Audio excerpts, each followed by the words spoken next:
Hi, everybody. I'm Audrey Moore with the Audrey Helps Actors podcast. And today I have the one and only, if you want to introduce yourself. Hi, it is Sean Astin here. Hi, Sean. I like saying my name. It makes me feel important. Right? It's good.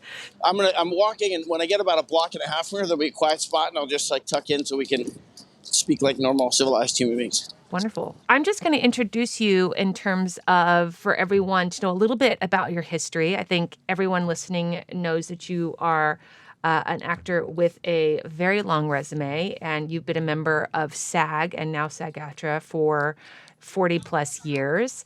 Oh, man, when you say it like that, wow. Well, to be fair, you started as a wee babe. I mean, you came right out the womb acting, I think, correct? I'm gonna rest on that thought.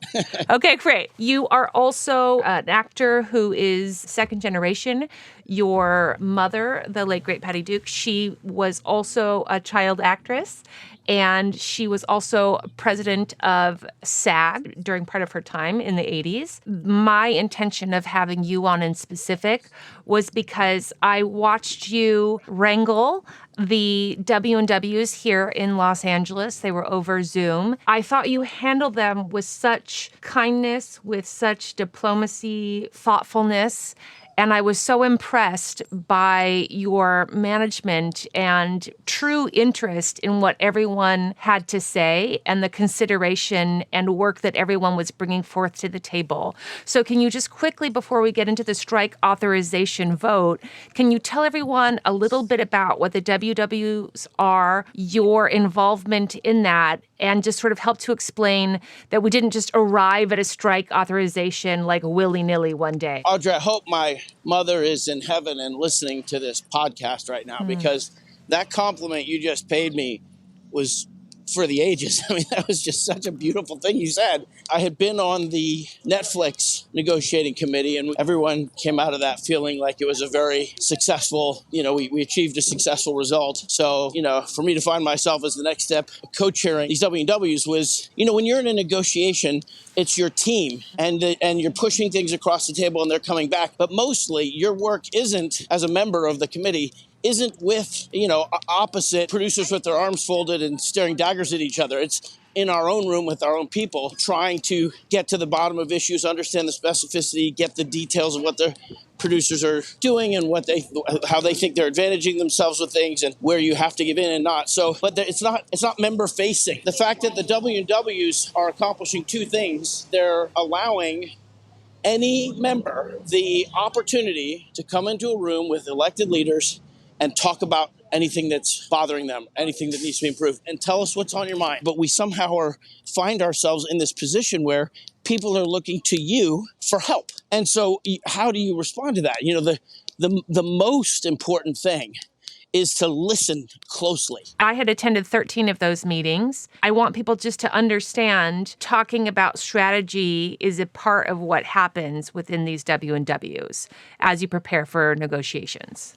When you are an elected leader and your job is to sit on the other side of a Zoom or a table and hear the issues that members are having directly, the opportunity for the members is great, and the responsibility for the member leaders is awesome. Because if somebody says, I had a problem with sexual harassment or late pay, and they're looking to you, they're looking for some sort of hope. People say, if you've got a career where you've enjoyed success, like real success, which I've been blessed to enjoy, that maybe you're not so in touch, you don't know what the price of a carton of milk is. Maybe you don't know what somebody who's working for scale or with their initial basic, their initial compensation, or how issues which might seem minor to someone who's making a lot more money, they'd be out of touch with it. And to me, I'm a journeyman. I've worked a lot of times for great money and other times for rock bottom. And my kids, they see me, talking for thousands of hours on union calls, and they hate it. And they're like, why another union call? Why? And you're like, because there's an opportunity actually to help people. And when you come visit me on set and you look over and you see someone's experience,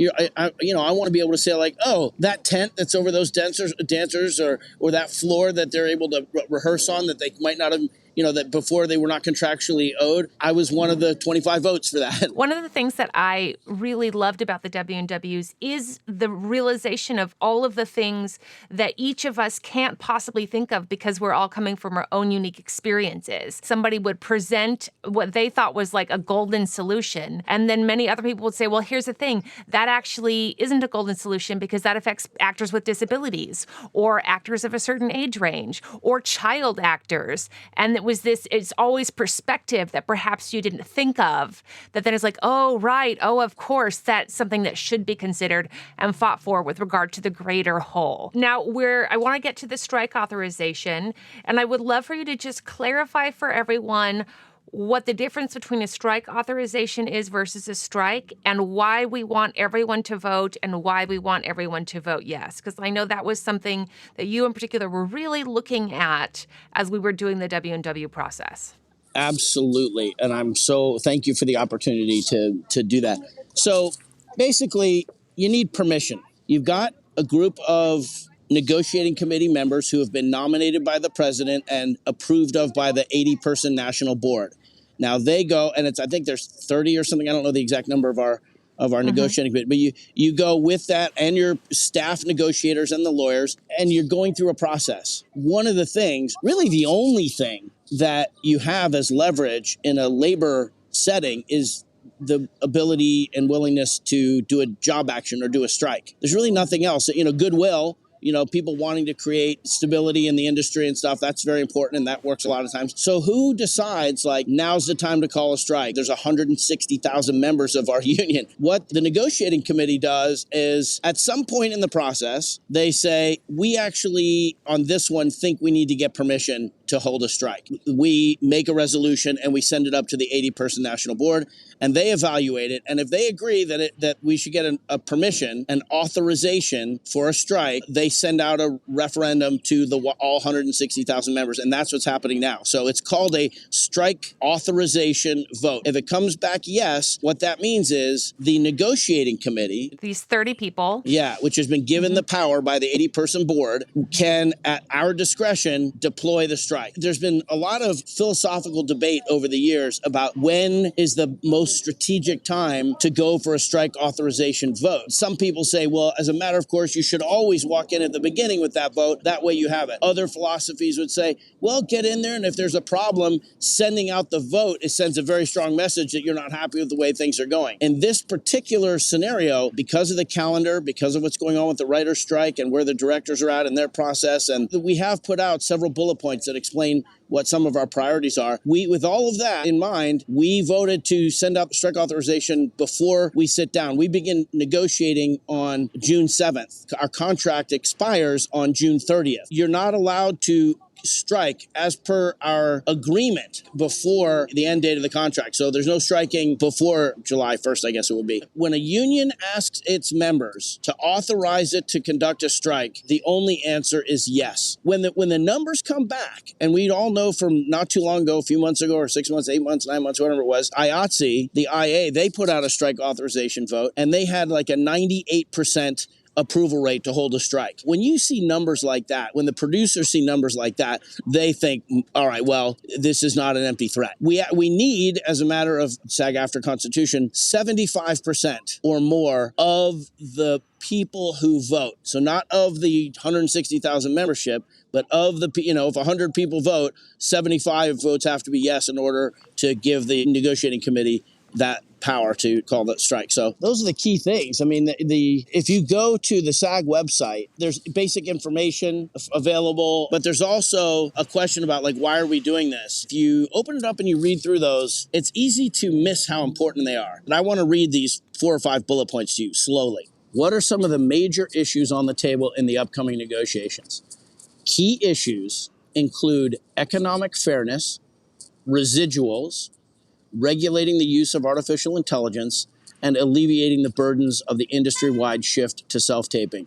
So for economic fairness, it says outdated contract terms coupled with the evolution of the media business, including shorter season orders and longer hiatuses between seasons, makes it increasingly difficult for our members to achieve and maintain a middle-class lifestyle working as a performer. In sharp contrast to the diminishing compensation paid to our members, the studios are posting immense profits with a bullish outlook as demonstrated by lavish corporate executive compensation.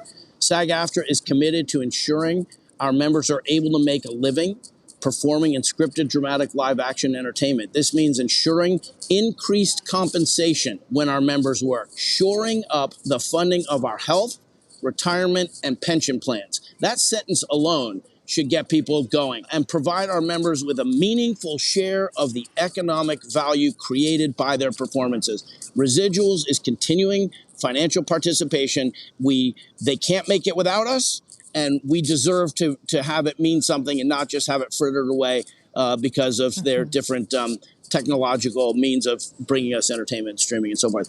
Residuals supplement session payments. I don't even like the way that's worded, but and are an integral element of any performer's compensation.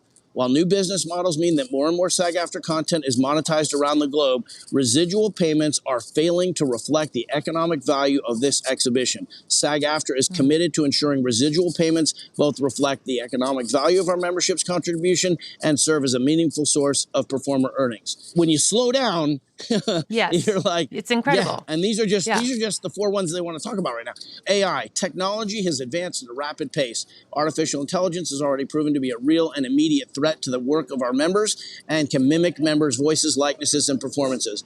We must get agreement around acceptable uses and ensure consent and fair compensation for the use of your work to train AI systems and create new performances. The union is focused on this issue on a legislative front. They're surrounding this issue. Self-taped auditions are unregulated and out of control. Too many pages, too little time, and unreasonable requirements have made self-tape auditions massive, daily, uncompensated burden on the lives of performers. Reasonable rules and limitations and access to other casting formats are sorely needed to ensure fair access to work opportunity to protect performers against exploitation.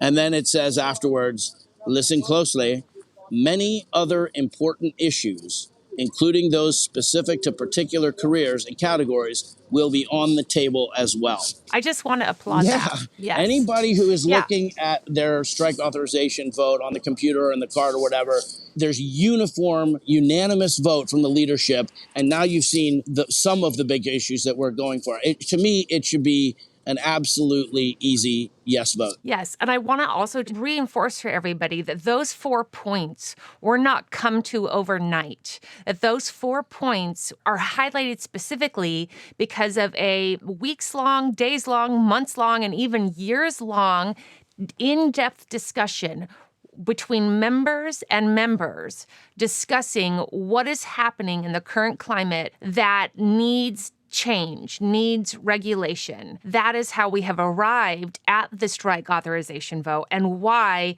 we have to, and I can't stress this enough, we have to have everyone vote, and we have to have, I want a 98% at minimum, yes. Me too.